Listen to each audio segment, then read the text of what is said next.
Welcome to 30 Days of Remembering. I'm Shaman Gray, your host, and this is Ministry of Style Studios, a place, a space, a house for the sacred work of midlife, a gathering place for those of us standing on the threshold between who we have been and who we are remembering ourselves to be. With that, let's get started. It's day 10, and I don't know about you. I feel like it's been a year's worth of healing that has occurred just within these 10 days, and I'm really feeling it in my body. And I realize that part of what's happening is that not every single piece within each story has actually been opened and walked through. Some of those pieces have been sitting at the threshold waiting for their 15 minutes. What also came through was integration within that. If people are actually doing this alongside me, I was thinking, even to the tiniest degree, then there's a piece missing that's almost more important to share or teach and emphasize, and that is integration. Within the realization of this, the pain I've been experiencing this morning lessened. Interesting. Very interesting. Today's breadcrumb is a doorway. Not every threshold is meant to be crossed, and not every doorway is meant to be walked through. Some doorways are simply there to remind us that choices exist. I've been holding space for someone these past weeks that is on a microdosing journey. And the sacred teachers are doing exactly what sacred teachers do. They illuminate the places asking for attention. They point toward the fear, toward the grief, toward opportunities to go deeper. And something happened with the client that really didn't surprise me. It didn't surprise me one bit. They said, I don't want to do this anymore. I can't control nor understand the nuances in my body. Things are changing that I cannot explain. And it's really driving me crazy, like literally driving me crazy. They'd been surfing the internet. Never the best idea.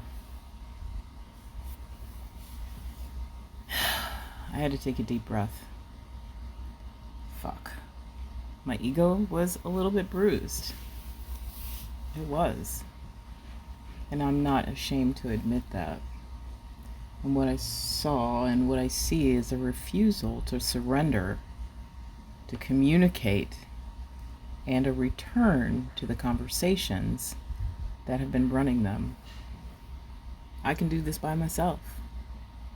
What came up for them was a strong resistance to letting go of the fighter they've been for 50 plus years to survive being a person of color in this world that doesn't always love them or support them back, support us, providing for their family, being a single parent, dealing with all of the things of English being their second language. Respect. That's all I have is respect for them. I had already seen this manifesting. I was just watching. They stopped integrating, returning to what felt familiar. Just give me the pill. Make this feeling stop. And I found myself asking a question I think every guide eventually has to ask. Every guide and every leader, really. What do you do when someone refuses the journey that they actually asked for? The answer? Honor the no. Honor the no and don't do anything. Nothing. Nothing at all. Remain with presence, witness, and love. An open door. Integration, it can't be forced. It can't be coached into someone. It cannot be explained. It can't be wanted on the other person's behalf. One of the hardest things I've had to learn very quickly as a guide is this. Just because spirit reveals the path doesn't mean somebody is ready, really ready to walk it. And that has to be okay. You know, I used to think that my role was helping people heal. My role is something much quieter, to witness, to ask the questions, to always tell the truth, no matter how uncomfortable it is. To walk beside someone for as long as they choose to walk beside me. And when they stop, I have to honor that as well. Midlife, it's become a season of learning where my responsibility ends and where another's choice begins. That's true with our children, our partners, our parents, our clients, our congregations, even ourselves, really. And I believe that one of the bravest things we can do as strong personalities with strong opinions and powerful leaders is to stop pulling, stop persuading, stop trying to rescue.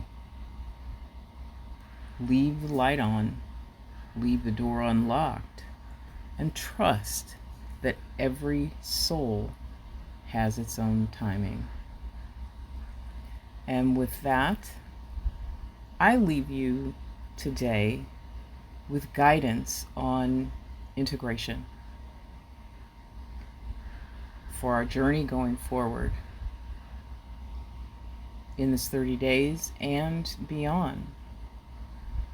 Not to worry, I'll end every episode with this to remind. It's so important. And integration, I know it's one of those woo words we hear all the time in healing spaces. For me, it's really simple. Something rises, a memory, a feeling, a truth. And instead of pushing it away or rushing to fix it, we make room for it. We let it become part of who we are today, instead of something we keep running from. Sometimes that action looks like this. Drink the water, wind a ball of yarn, call your mother, put on the white dress, eat the mango, cry, sit in the garden, apologize, rest, say no, take it for a walk, sit with it over tea, and my favorite, dance. Oh yeah, Just allow your body to keep the conversation going and integrate. We'll pick up the breadcrumb together again tomorrow. Today's integration is just this. Before you move on with your day, or begin your day, depending on when you're listening to this, my request for you is to pause. Put both feet on the floor, take one slow breath, and ask yourself, what in today's story is still speaking to me? Let's not chase it. Let it come to you. Remember one of your midlife mantras, because siblings, we do not chase, we attract. And you don't have to understand it nor explain it. Just notice what arrived. I invite you to write these questions down. I will ask them again with every episode. Where do you feel it in your body? What emotion came with it? If that feeling had a voice, what would it say? If it had an age, how old would you be? If it had a place, where would you take it? Or where would it take you? That's enough for today. Remember, before you do anything, check your heart, then speak your truth, and make damn sure whatever you're doing it with much love. Much, much love. Thank you so much for tuning in. I'm so glad you're here with me on this journey. I'm Shaman Gray.